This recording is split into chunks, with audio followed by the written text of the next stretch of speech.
Hello, Potters. Welcome back to our second class on hand building and surface decoration. And we're going to continue on with building our practices in Kurinuki, where we're carving from a solid block of clay. Last week, we learned how to make a simple cup using this technique. And today, what we're going to be working on is creating a lidded jar using Kurinuki. So, starting out, as we always do with pottery, we're going to need our bag of clay. If you are using air dry clay, you don't need to wedge your clay, but if you're using stoneware, it's always good, even if you're cutting it fresh off the block, to wedge your clay just a little bit. So I got some random scraps here. All right, so I'm going to bring my clay over because I think this is good for everyone to see. Because I don't want to take like a bunch of small pieces of clay off a mound of stoneware and then smush them together. If I have a fresh block of clay, what I want to do is I want to take my wire tool. I need about 1.5, maybe 2 pounds of clay for this lidded Kurinuki jar. So what I'm going to do is I'm take my wire, I'm holding it very taut between my hands, and I'm going to go and take the wire and bring it back maybe 2-3 inches. And then I'm going to take this wire, I'm going to push it straight down through my clay another 2 or 3 inches. And then I'm going to pull it straight out. So I'm sort of drawing an L with my wire. That way I've cut off a solid chunk of clay that's easier for me to mold into the shape I want. After I got my clay, I take my scraps, I put it back in my clay bag, and I wrap this thing up real tight. That way I'm not losing any moisture to the air, and I got some nice soft plastic clay to play with later on. All right, tools we're gonna need for this project are the same as usual.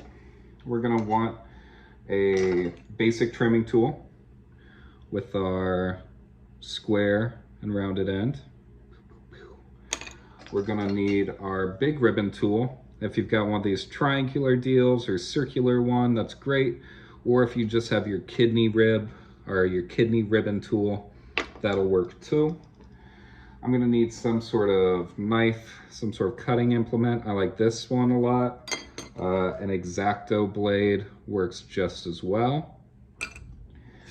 Other fun tools that you're gonna need, a rib. It's always good to have like a sponge around too. But bonus tools that are great to have. The compass, it's always great to use. A serrated rib to add texture to your piece is good to have around if you want. And this is a nice little bonus tool. This is the same as your, ribbon trimming tool you get in a pottery kit, but this is from GM Tools, and this is just a little bit smaller, and I'm gonna be using this one today. But if all you have is this guy, it'll work just as well. But I'm gonna be using this small little trimming tool today because I'm not gonna be using a lot of clay. So I wanna be able to make very small, precise marks. All right, all that being said, I have stoneware. I'm gonna wedge my clay first. If you're using air dry clay at home, skip the wedging part. You're just gonna dry out your clay and it'll cause some unnecessary cracking. All right, so before I wedge, this is sort of a weird shape. It's got some sharp edges to it. It's sort of in this odd crescent shape. I don't want to fold that stuff. I don't want to fold air into my clay, so I'm just sort of patting it into that potato shape that I like so much. All right, and once I get it there, putting my fingers alongside of my clay piece, I'm wrapping around with my heels of my palm to add pressure into the clay, and I'm just pushing it in maybe 1 inch into the table. Rolling it back, pushing it down and through another inch. Roll it back, down and through, down and through, down and through. I'm gonna do this 20 times.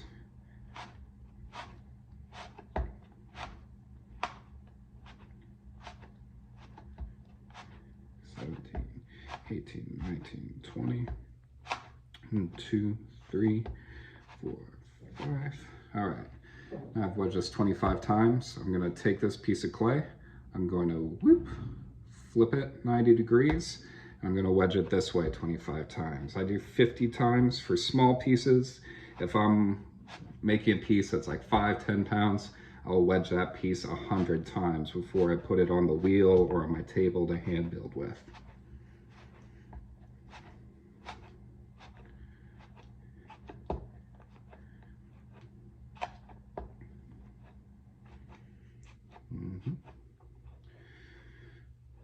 All right, so like the example photos I showed you before, I like it when these Kurinuki jars have sort of like a very angular surface to them. I want it to look sort of like a rock from a quarry. I want it to have like steep shelves to play from. And so I'm gonna set some of that texture right now before I begin carving my piece. Let me first show you an example piece.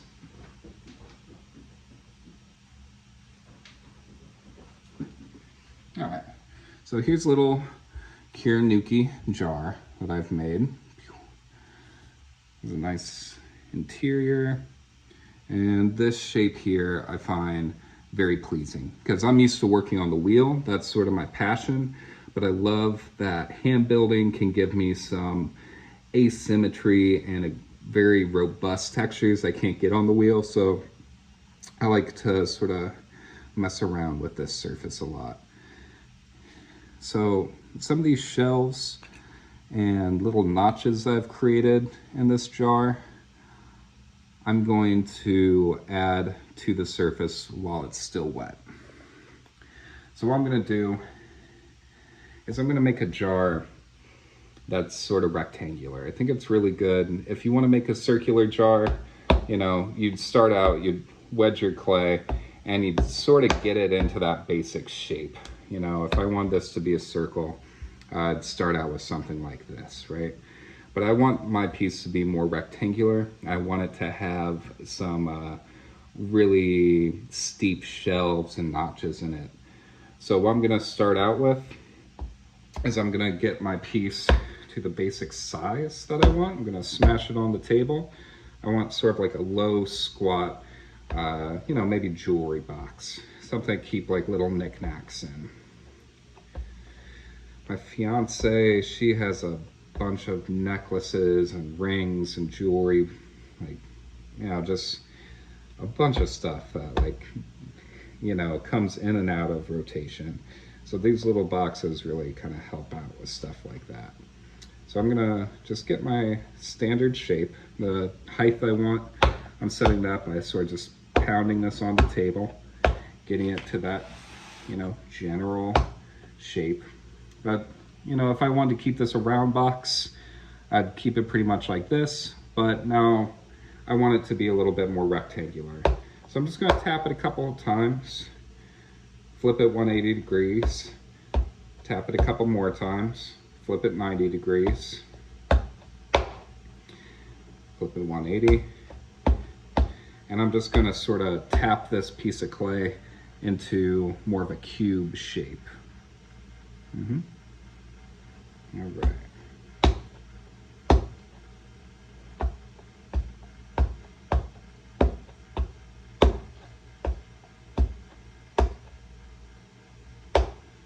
All right, I think this is looking good. It's about the height I want. I want it to be just a little bit taller than it is wide. So I feel like this will be a good starting point. This will be, you know, sort of the basic shape that I'm gonna refine into my box. But you can see I've kind of got a seam here from where the clay kind of was trying to fold over itself when I was pounding it out. So what I'm gonna do now is I'm gonna grab my metal rib and I'm just gonna blend the outside of this. And you can see here that I am removing just the most tiny bit of clay to smooth out that surface. Hold on, alarm is going off.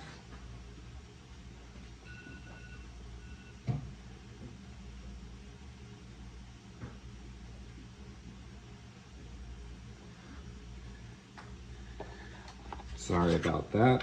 Back to it. All right, smoothing out that seam.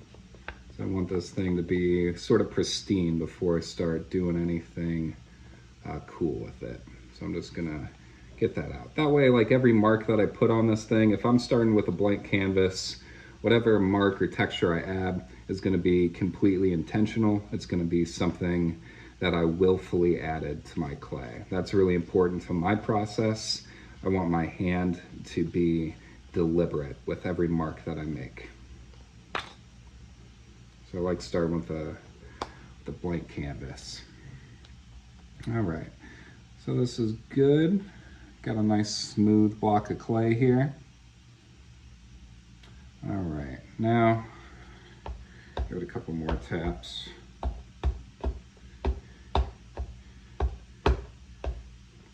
Okay. All right, so this is too wet to really start carving into, but I want my shape to be a little bit more interesting than just like a cube. If you're drawn to more simplicity, you can skip these texturizing steps I'm about to take with my piece. If you like this sort of wabi-sabi, very textural Kurinuki style, you know, pay close attention. Gonna throw some tricks your way. So my favorite carving tools when I'm trying to add this sort of, you know, rocky texture to a piece of mine, I'm usually using 3 tools. I'm using, where is that at? Yeah. Wire tool. Wire tool is really important. I'm using this little sort of L-shaped tool. This kind of just gives me like a wedge that I can sort of stick into the clay and pry something out. And I also like just any sort of knife, any simple knife will do it. All right, the first thing I'd like to show you. Gonna bring this nice and close to you.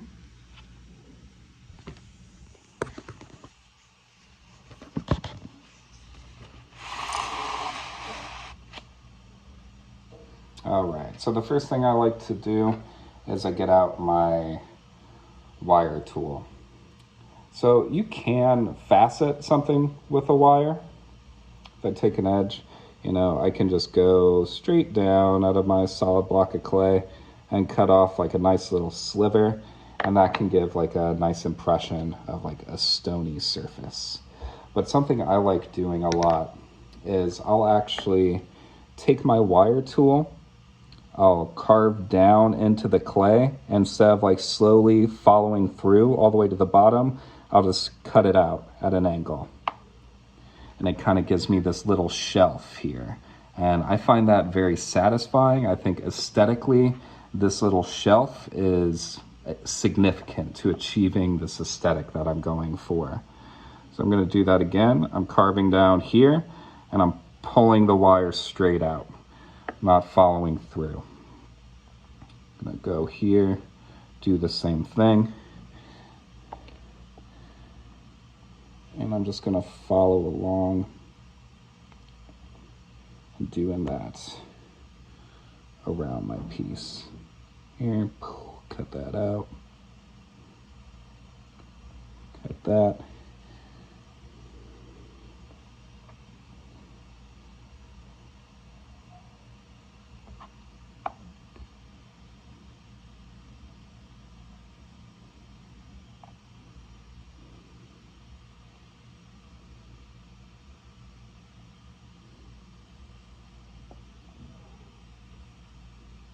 I'm gonna go up from the bottom, cut that out. Ooh, I'm liking this thing. It's turning out pretty cool. All right, now I got these flat surfaces here, and that's gonna be kind of hard to access from my wire tool. So this is where a knife tool will come out and be very useful. I can go down, just cut a little chip out and tear that away.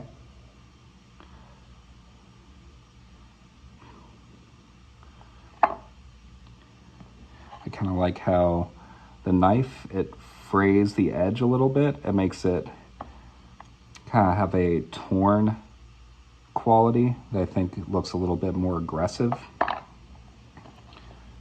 Add a couple more marks like that just for consistency.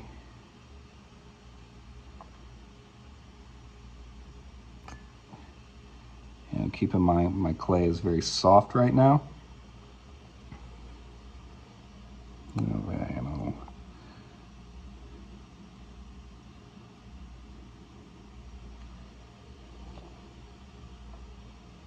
Now I'm going to get out my little crowbar and I'm going to push this guy into the clay and just kind of tear a piece out. Yeah, all right, that's looking pretty good. All right, so my clay, it's pretty sticky right now. I can't do too much more carving with it at this state. So what I'm gonna do to finish it up is I'm going to put a registry mark so I know where my lid is gonna be. And I want a pretty short lid. So I'm just gonna use a pencil. I'm gonna hold that pencil in one place as I slowly turn my piece. If you don't have a banding wheel, you could get a plate and just put some salt on your table and your plate will start sort of sliding around on top of that salt. Sand works a little bit better, but I'm just guessing most of us don't have sand in our apartments. If you do, just take a handful of sand, put it on a smooth surface like this. You could get a piece of cardboard, something light and flat, put it on top of that sand, and then you'll be able to move that cardboard around on top of it. And that can be like a little makeshift banding wheel for you. All right, cool. So just to show this off, I got a real notchy block. I got a registry mark where I'll begin cutting my lid from it. And the next video. Right now though, the most important thing is I'm gonna leave this thing out to dry because it's sticky right now. It's not making the sharp marks that I want. So I'm gonna just let this sit out probably overnight and come back to it in the morning. So if you're interested in making any Kurinuki object, I like to have like several going at the same time. So as one's drying out, I can start another one, begin carving another one, and keep my production cycle going that way. All right, so I'm gonna let this little guy dry, and then I'll see you soon. In our next video, we're gonna pick this up and start carving.